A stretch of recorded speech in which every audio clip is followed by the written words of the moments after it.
Bangladesh cricket board বিসিবির পক্ষ থেকে আবারও শিডিউল চেঞ্জ করা হয়েছে। বাংলাদেশ ওমেন প্রিমিয়ার লিগ অর্থাৎ ওমেন বিপিএল যেই টুর্নামেন্টটি 3টি দল নিয়ে আয়োজন করার কথা ছিল, যেই টুর্নামেন্টটি এই এপ্রিল মাসের প্রথম সপ্তাহের পরে আয়োজন করার কথা ছিল, যখন বুলবুল ভাইয়ের নেতৃত্বে যে কমিটি ছিল তারা সেই সিদ্ধান্ত নিয়েছিল। পরবর্তীতে আবার তারা সিদ্ধান্ত নিয়েছিল যে জুলাইয়ের প্রথম দিক থেকেই তারা এই টুর্নামেন্টটি আয়োজন করবে।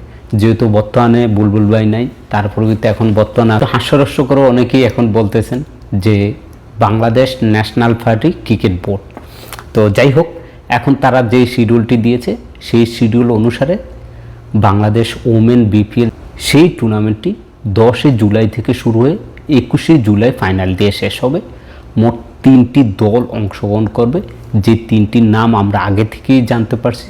প্রথম নামটি হচ্ছে বসুন্ধরা এবং দ্বিতীয় নামটি হচ্ছে চিটাগাং এবং তৃতীয় দলটি ছিল রাজশাহী। এই 3টা দল কিন্তু চূড়ান্ত হয়ে গিয়েছিল। তো এখন আবার শোনা যাচ্ছে যে আরেকটি দল, সেটা হচ্ছে পরশুন বরিশাল তারা দল দিবে। তো যাই হোক, বিসিবির পক্ষ থেকে যে শিডিউলটি এখন আসছে, যেখানে বলা হয়েছে যে গ্রুপ পর্বে 3টি দল, প্রতিটি দল 2টি করে ম্যাচ অর্থাৎ মোট 6টি ম্যাচ খেলা হবে।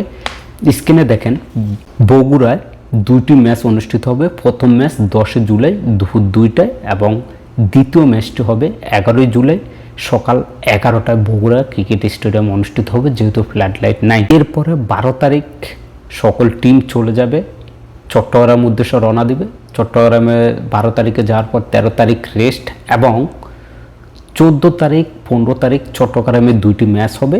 সেই ম্যাচটি যথাক্রমে হবে 14 তারিখ সন্ধ্যা 6টায় এবং 15 তারিখ সন্ধ্যা 6টায়। পরে 16 তারিখ বিরতি থাকবে, যথাক্রমে 17 তারিখ এবং 18 তারিখ আবারও চট্টগ্রামে 2টি ম্যাচ অনুষ্ঠিত। পর্যায়ে 6টি ম্যাচের পরে যে 2টি দল টপে থাকবে সেই 2টি দল নিয়ে 21 জুলাই ঢাকায় মিরপুর ক্রিকেট স্টেডিয়ামে ফাইনাল ম্যাচ অনুষ্ঠিত হবে এবং এই ফাইনাল দিয়ে শেষ হবে বাংলাদেশ ওমেন প্রিমিয়ার লিগের প্রথম আসর।